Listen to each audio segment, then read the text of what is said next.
নমস্কার বন্ধুরা, আমার চ্যানেল শম্পাস কিচেন ম্যাজিকে আপনাদের সকলকে স্বাগত। আজ আমি বানাবো ধনেপাতার চাটনি। খুবই চটপাটা এবং সহজ একটা রেসিপি। সন্ধ্যাবেলা স্ন্যাক্সের সাথে বা বিরিয়ানির সাথে বা স্যান্ডউইচের সাথে কিন্তু খুবই ভালো যায়। তাহলে চলুন দেখে নেওয়া যাক আমি কিভাবে এটা বানাই। আমি এখানে নিয়ে নিয়েছি বেশ কিছুটা পরিমাণ ধনেপাতা শিকড়গুলোকে কেটে নিয়ে বাদবাকি ডাঁটি সমেত সমস্ত ধনেপাতাটাকেই জল দিয়ে ভালো করে ধুয়ে নিয়েছি। আর নিয়ে নিয়েছি 2টো কাঁচা টমেটো, 5 কোয়া মতন রসুন, 2 ইঞ্চি মতন আদা, 3টে কাঁচা লঙ্কা এবং 2টো পাতিলেবু। ঝালটা আপনারা যে যেরকম খাবেন সেই পরিমাণ অনুযায়ী কাঁচা লঙ্কাটা বাড়িয়ে নিতে পারেন।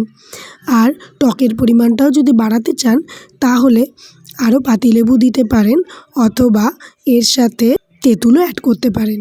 এবারে আমি মিক্সির একটা জারের মধ্যে সমস্ত উপকরণগুলোকে একে একে দিয়ে দেব। এবারে আমি এর মধ্যে দিয়ে দেব 1 টেবিল স্পুন পরিমাণ নুন আর 1 টেবিল স্পুন পরিমাণ চিনি। নুন আর চিনির পরিমাণটা আপনারা আপনাদের স্বাদ অনুযায়ী ব্যবহার করবেন। এবারে এই সমস্ত উপকরণগুলোকে মিক্সির মধ্যে একটা পেস্ট বানিয়ে নেব। আলাদা করে আর জল দেওয়ার কোনো প্রয়োজন নেই, কারণ ধনেপাতা আর কাঁচা টমেটো থেকেই যে জল বেরোবে তাতেই এটা বাটা হয়ে যাবে। এবারে এটা বেটে নেওয়া হয়ে গেছে। কত ঝটপট কত সহজেই তৈরি হয়ে গেল ধনেপাতার চাটনি বা গ্রিন চাটনি। এটা আপনারা ফ্রিজে 5-7 দিন অবধি স্টোর করে রাখতে পারেন। যেহেতু পাতিলেবু দেওয়া আছে তাই এটা খুব তাড়াতাড়ি নষ্ট হবে না।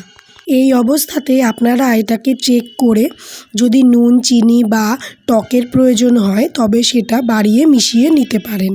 আমার রেসিপিটি যদি আপনাদের ভালো লেগে থাকে তবে একটা লাইক এবং আমার চ্যানেলটা সাবস্ক্রাইব করে পাশে থাকা বেল আইকনটা প্রেস করতে ভুলবেন না আমার নতুন রান্নার আপডেটের জন্য।